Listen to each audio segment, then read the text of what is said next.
En este podcast podrás encontrar discusión, análisis y reflexiones sobre libros de reconocidos autores en temas de autoestima, desarrollo personal, bienestar, mente y relaciones. Bienvenidos. Hola a todos y todas, bienvenidos otra vez más. Mi nombre es Sonia, esto es Sonia Ataraxia, Mente y Relaciones Sanas. Y si estás viendo, o más bien escuchando por primera vez este podcast, mil gracias. Y quienes han regresado a escuchar, pues también bienvenidos, bienvenidas. Estamos analizando este libro que está muy interesante, que se llama Cartas de las Mujeres que Aman Demasiado, escrito por Robin Norwood. Y bueno, pues estamos hablando un poco de lo que es ya la recuperación de amar demasiado, que básicamente es esa obsesión por las relaciones que no son felices, que no son gratificantes. Y bueno, pues me gusta contextualizar, a veces lo repito, pero es bueno contextualizar porque si tú estás escuchando esto por primera vez, pues puede que uno esté perdido, no entienda el tema. Entonces, pues el amar demasiado es eso, ¿no? Quisiera definirlo o resumirlo en esta breve frase: personas que eligen a la pareja equivocada y se quedan junto a ella por mucho que duela. Eso básicamente es un condense o un súper resumen de lo que significaría el amar demasiado.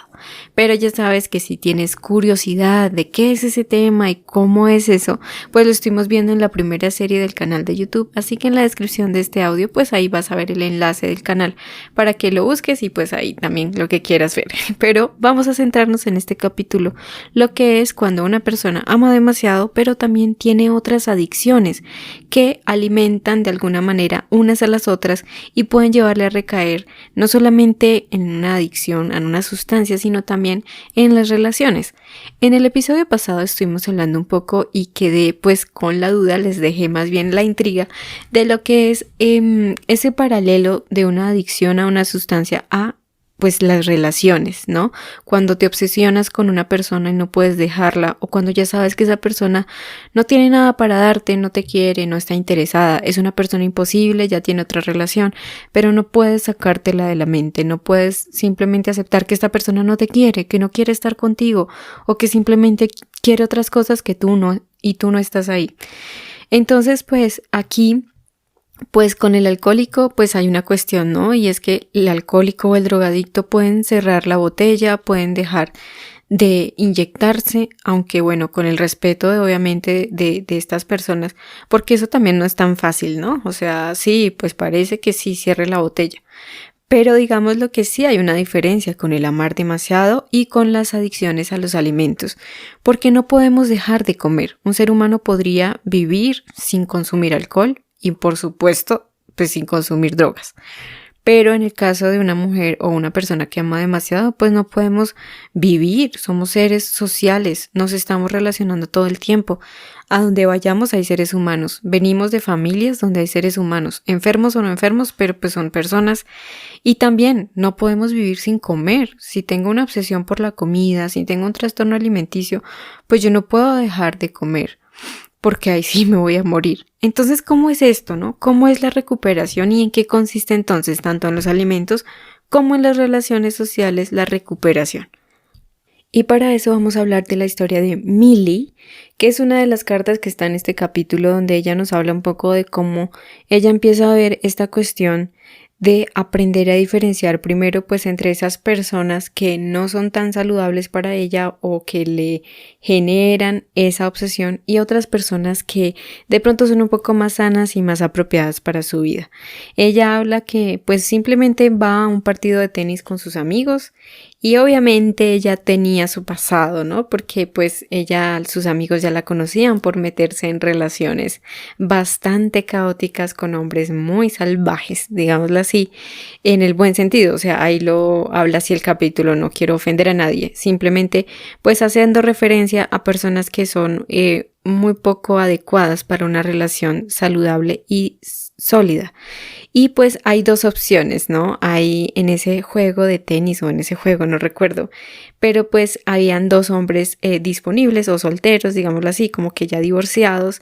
El uno pues era Hall, que eran 3 veces divorciado, acaudalado, muy guapo y como decían los hombres, un hombre muy salvaje. así lo califican sus propios amigos, y ella decía como, bueno, me conocen bien mis amigos, ¿no? Y al otro, pues, Phoenix, no sé, son nombres en inglés, y pues lo describían como más bien un hombre simpático, más amable, un buen sujeto, una buena persona, trabajador, y pues ella, lo interesante es que esta vez el libro nos empieza a hablar que una persona que ama demasiado, pues al comienzo se siente más inclinada por la persona que le representa como ese desafío, como el excitante, ¿no? Los fuegos artificiales, los murciélagos en el estómago revoloteando. Yo digo murciélagos porque pues no son ni mariposas. Y pues él siente más bien como como un imán, ¿no? Que le atrae a esa persona que sabe que va a ser un desastre, que sabe que es incluso peligrosa para ella o para él. Y en este caso, pues ella dice que mejor prefirió mantenerse alejada de ese otro hombre y empieza como más bien ya a identificar que es mejor una persona que sea un poco más saludable. Entonces yo siento que eso también es muy similar a la comida, ¿no? Hay ciertos alimentos que cuando tienes trastornos alimenticios son los que te generan esa química en tu organismo, ¿no? Los azúcares refinados, comida muy calórica, carbohidratos, que obviamente que no solamente una persona que no sufra un trastorno también no le va a sentar bien. Entonces, para eso Robin Norwood lo que ella define, y yo creo que es algo que quedó ahí bastante en el libro como punto central, es esta cuestión de los hombres brócoli y los hombres chocolate. Pero, como yo siempre comparto, no solamente aquí en los podcasts, sino también en el canal en YouTube, es que si tú también eres un hombre y también amas demasiado, porque esto también se puede dar en los hombres, digamos que no es algo exclusivamente de las mujeres, pues obviamente lo aplicas, ¿no? Una pareja brócoli o una potencial pareja chocolate. Yo siento que, bueno, los pobres chocolates tampoco es que sean nocivos, ¿no? Obviamente, yo diría más bien como esa persona azucarada, muy, muy azucarada, que es refinada en los azúcares. Entonces, siento que incluso ni siquiera el chocolate le hace realmente como, no sé, no le hace gracia, no le hace honor a eso realmente, lo que es realmente una persona que es muy tóxica y que es una persona que incluso tú sabes que no te quiere, que es cruel, ¿no? Que ya incluso entra a ser cruel porque pues es como, ya, mira, déjame en paz, ¿sí? Entonces, pues, ella lo que nos dice es como empezar a ver que hay personas que también son brócolis, y yo creo que no solamente en el área de las parejas. Yo he tenido que incluso analizar en mi propia vida, ¿no? Porque yo siento que esto de Sonia Ataraxia no solamente es como para hablar aquí creyendo que yo lo sé todo, sino es como también el libro o los libros que vayamos a ver en la serie, esto cómo nos impacta a nuestra propia vida y sobre todo a mí, ¿no? Y pude ver que en mi vida también he tenido amistades en ambas cosas, ¿no? Amistades azucaradas, tóxicas, y amistades también brócoli, ¿no? ¿Qué amistad, no? ¿Qué compañeros, amigas, familiares incluso también? Es que no solamente esto va ligado a las relaciones de pareja, sobre todo el amar demasiado. Entonces aquí vamos a responder por fin, es lo que nos decía, ¿cómo hace un alcohólico? Pues él cierra la botella, pero ¿y qué? Las personas que aman demasiado y los trastornos alimenticios, ¿qué? Pues es aprender a consumir la comida, los alimentos, aquellos que son más saludables y que no nos van a despertar esa ansiedad, ¿no? Que no nos van a disparar el trastorno, que no sean alimentos tan compulsivos. Es aprender a comer con cordura y abstenernos de aquellas comidas que actúan como esa droga en el cuerpo. Y es donde hablábamos en el episodio pasado también que la recuperación también implica desaprender y aprender otras cosas nuevas, crear otros canales, otros caminos neuronales para ver que hay otras cosas diferentes y dejar de repetir aquellas cosas, porque la repetición también genera mucho aprendizaje y afirma muchas cosas, entre ellas pues los hábitos y las adicciones, que más tarde se afirman como adicciones. En este caso pues la comida es aprender a consumir esos alimentos que sí son más tolerables para tu organismo y que van a ser más bienvenidos, ¿no? Para tu salud. Es lo mismo en las relaciones. Es también generar de nuevo un aprendizaje desaprender los hábitos que veníamos, que era como abalanzarnos, como dice Milly, como una polilla al fuego, a esos hombres o a esas parejas o a esas amistades o a esas personas que son peligrosas, no necesariamente porque estén en una cárcel o sean por allá quién sabe quién, no, pero que sí son esas personas que como que generan esa atracción tan peligrosa para ti, ¿no? Esas relaciones imposibles, personas que ya están comprometidas, que ya tienen una vida o que simplemente no están interesadas, o personas que también están inmersas en situaciones caóticas y emocionalmente necesitadas, o también necesitadas físicamente, sin trabajo, en una situación de tú sientes que debes abalanzarte a rescatar, a salvar, a controlar y manejar y arreglar a esa persona, repararla. Entonces es mejor como empezar a ver que sí hay personas como brócoli, ¿no? Ese tipo de personas que, ¿cómo son el brócoli, no?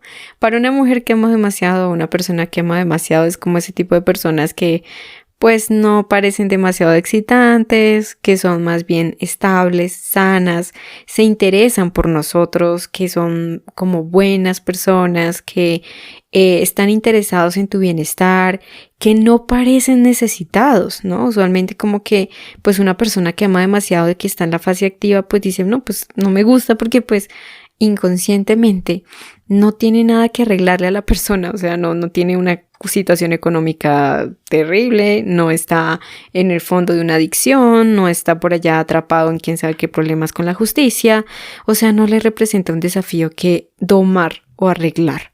Entonces, pues ese tipo de personas no le parecen como tan excitantes, o esos fuegos artificiales no están ahí por dentro, ¿no?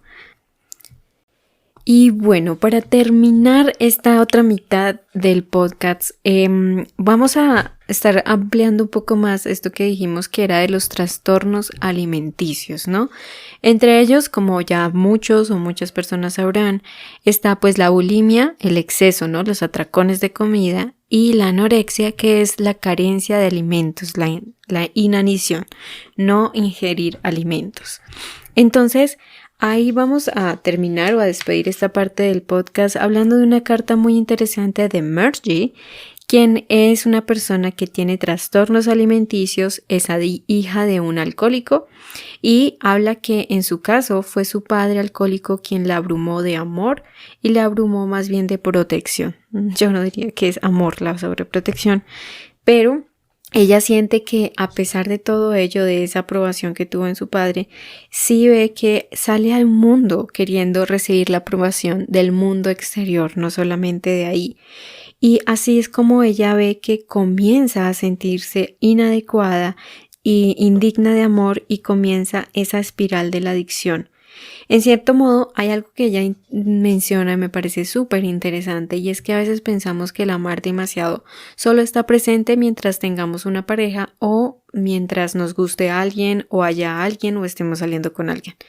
Y eso también se mencionaba en otra carta anteriormente, donde también hablaba de que aunque estuvo mucho tiempo sin una pareja, cuando volvió a relacionarse con otra persona más, empezó a sentir en su interior todos esos patrones tan negativos de control, manipulación, miedo, angustia, ansiedad, pánico, que se agolpaban sobre ella muchísimo peor que las relaciones del pasado. Y en este caso ella dice que a pesar de que ella no tiene una pareja o no la ha tenido, sí siente ese deseo tan mordaz por querer tener una pareja, ¿no? Que ella ha experimentado, de hecho, también ese nudo en el estómago que le llaman amor, pero que es un nudo en el estómago terrible. Y esa también la aterra la incapacidad de no ser amada, de no tener una pareja, de que nadie la elija, y pues le tortura el anhelo de tener una relación satisfactoria con alguna pareja. Eso también se vuelve una obsesión, aunque no tenga una pareja formal o no esté saliendo con nadie. Esa obsesión sigue ahí presente, ¿no? Y usualmente yo siento que eso está muy presente más de lo que nosotros imaginamos, ¿no? Yo siento que en el caso de las mujeres, porque soy mujer, hasta la mujer, yo creo, más, mejor dicho, realizada, no sé, laboral, profesionalmente, también puede llegar a tener esa gran obsesión o ansiedad de tener una pareja, ¿no? O también no tiene que ser una mujer de ese perfil, ¿no? Cualquier mujer que de pronto no tenga pareja puede llegar a estar obsesionada por tener un novio, tener una pareja. También yo siento que eso nos lo han bombardeado mucho de niñas, ¿no? Con esto de los cuentos de hadas y las películas y el hombre y el príncipe azul, ¿no? Que mata al dragón y nos quita el miedo y nos rescata. A pesar de eso, nosotros creo que también incluso estuvimos hablando de eso en La Bella y la Bestia, hablando un poco de todo ese romanticismo que hay, y lo estuvimos hablando también en el canal en YouTube. Pero pues aquí es interesante esa parte, ¿no? Que no tiene que haber una pareja, no tiene que haber, incluso podríamos estar mucho tiempo sin pareja, pero ahí sigue cuando no hemos entrado en un proceso de recuperación. En este caso hay algo interesante y es que Robin Norwood aborda esta cuestión de que yo no podía creerlo. Cuando yo leí esto, personalmente me pareció algo muy exagerado. Pero yo siento que sí tiene sentido. Cuando yo empecé a observar a mi alrededor, empecé a ver que eso sí tiene mucha lógica. Y hablaba mucho de que en el caso de un padre que es alcohólico, uno de los progenitores, y abruma con mucha sobreprotección y amor a un hijo, realmente le está poniendo la pesada carga de su propio bienestar, ¿no? Entonces, en este caso habla bastante también de que usualmente los hombres alcohólicos tienen mucha más expresión de afecto por sus hijas que por su pareja, ¿no? Yo sí he visto eso personalmente y pues ahí nos dice Robin que sucede porque el alcoholismo que sigue presente en la vida de ese hombre o de esa persona también altera, digamos, que el orden normal de la química del organismo, ¿no? De lo que es todo esto de las hormonas, de la bioquímica, de los neurotransmisores, bueno, todo eso se desbalancea terriblemente. Y pues no solamente pienso que sea lo químico, también siento que cualquier adicción hay una profunda inaccesibilidad emocional. No hay accesibilidad, son personas herméticas, cerradas, no pueden tener intimidad emocional. Y eso también es uno de los obstáculos en esa adicción, de que no le permite tener una relación genuinamente honesta, cariñosa, afectuosa con un semejante, es decir, con su pareja, con un adulto, no con su hija, aunque ya sea adulta incluso, pienso yo. Esa disfunción, digámoslo así, sexual debido a ese desbalance químico, y también yo creo que esa disfunción emocional para la apertura, ¿no? Para esa intimidad, para la verdadera intimidad, hace que ese alcohólico pues también tenga una afectación terrible en su autoestima y por ende por eso prefiere elegir a su hija en vez de esa pareja, porque primero pues esa pareja le desaprueba, le critica, se disgusta obviamente por su adicción o por sus defectos de carácter frutos de esa adicción, y pues eso hace que él prefiera refugiarse de alguna manera en su hija, ¿sí? O también si es alcohólica, pues refugiarse, o si es adicta, refugiarse en el hijo, ¿no? Esto no solamente pasa como papá e hija, también puede pasar de una mamá que es adicta, sea a las relaciones afectivas, adicta a una sustancia, que se refugia usualmente en el sexo opuesto, pero como hijo, para contarle todas sus penurias y todo lo que le está pasando, ¿no? Esto, pues mis queridos amigos y amigas, es lo que se le denomina el incesto velado. Yo no tenía ni idea de eso. Yo decía, no, yo no puedo creer eso, ¿cómo va a ser un incesto? Pero pues en muchos casos a veces ese tipo de dinámicas en el hogar sí también obviamente podrían desembocar en el abuso sexual propiamente dicho. Pero el simplemente hecho de que ese progenitor o esa progenitora se refugie y satisfaga sus necesidades emocionales, y en los casos que sean físicas también con un hijo, pues también es un abuso. Aunque no haya el abuso sexual propiamente dicho. ¿En qué caso? Pues normalmente los adultos sanos, un poco más funcionales, Usualmente satisfacemos nuestras necesidades de amor, apoyo, comprensión, compañerismo, principalmente obviamente nuestra autoestima, pero también de otros adultos como nosotros, ¿no? Sin embargo, en un hogar muy disfuncional es inapropiado, pero se satisfacen esas necesidades por medio de un hijo, sea una criatura pequeña o sea ya un hijo adulto. Es tu hijo. No es tu pareja, no es tu terapeuta, no es tu psicólogo, tu psiquiatra, no es nada de eso. Es tu hijo, es tu hija. Por ende, lo que hace es que esa persona satisfaga esas necesidades en el hijo y pues como el niño o la niña, al ser pequeños, no tienen todavía definido su individualidad, no tienen todavía ese sentido del yo, no van a sobrevivir a una exigencia de ese tipo por parte de un adulto.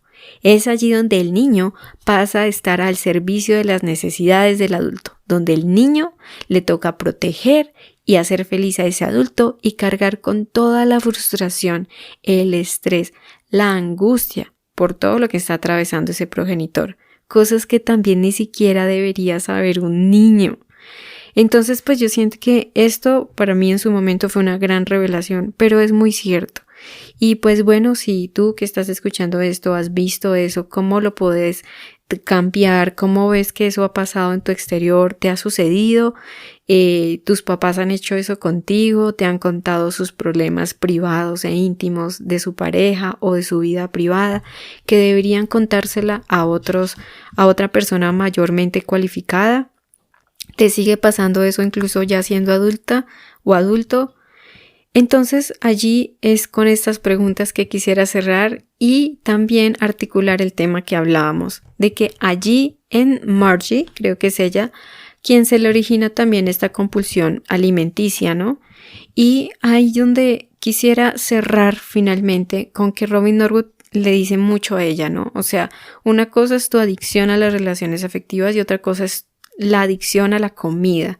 Y es muy importante que ingreses a programas de apoyo, que busques ayuda para lo que es también el trastorno alimenticio como tal, no viéndolo como un síntoma subyacente, sino como otra enfermedad, otro progreso, otro proceso de enfermedad que pues es anexo obviamente a esa niñez y a todo ese estrés emocional al que ella estuvo expuesta y por supuesto pues al incesto velado que ella experimentó de niña. También no hay que negar que muchas veces esa pareja de ese hombre, de ese alcohólico o de la alcohólica que se refugia en ese hijo o en esa hija, en el sexo opuesto, digámoslo así, también pueda tomar represalias contra la hija, ¿no? Esto puede también generar en ella celos, envidia, mucha rabia, verla como una amenaza o como una contrincante, como una adversaria de su pareja, lo cual es obviamente terrible porque se supone que es madre e hija o padre e hijo. Entonces, pues eso genera muchísimas más dinámicas muy enfermas, muy enfermas que hacen mucho daño en un hogar, en una familia y lastimosamente es así. Algo así también estaremos viendo en series futuras, en la próxima serie, pero a su debido tiempo les contaré de cómo es esta cuestión, ¿no? De cuando hay odio y cuando no es como siempre lo pintan, que haya amor entre una madre y una hija o amor entre un padre y un hijo, pero no siempre es así. Entonces, pues simplemente terminar con ello, con estas preguntas de reflexión. Y que pues sí existe el abuso sexual o el incesto velado, que es abusar emocionalmente de un niño o una niña de esas maneras y también incluso cuando son adultos. Yo creo que aun cuando tú seas adulto no estamos para escuchar esos problemas maritales o esos problemas sexuales de nuestros padres porque somos hijos, ¿sí? Y hay algo diferente ahí, ¿no? Entonces siento que también es parte del respeto y de que pues como adulto, si tú eres padre o madre, pues también asumas la valentía y el coraje que requiere que vayas y busques ayuda y no porque te dé miedo o porque no eres capaz, abusemos de los niños o de los hijos, incluso ya siendo jóvenes mayores o jóvenes adultos.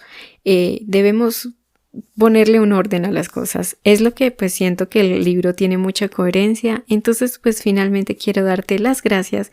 En el próximo episodio estaremos viendo algunas de las siguientes pinceladas en lo que ya se relata un poco más también de los trastornos alimenticios, si también somos personas que amamos demasiado. Te mando un abrazo enorme. Muchas gracias por escucharme y nos estamos escuchando. Mucho luz, mucho amor, donde quiera que te encuentres y nos vemos.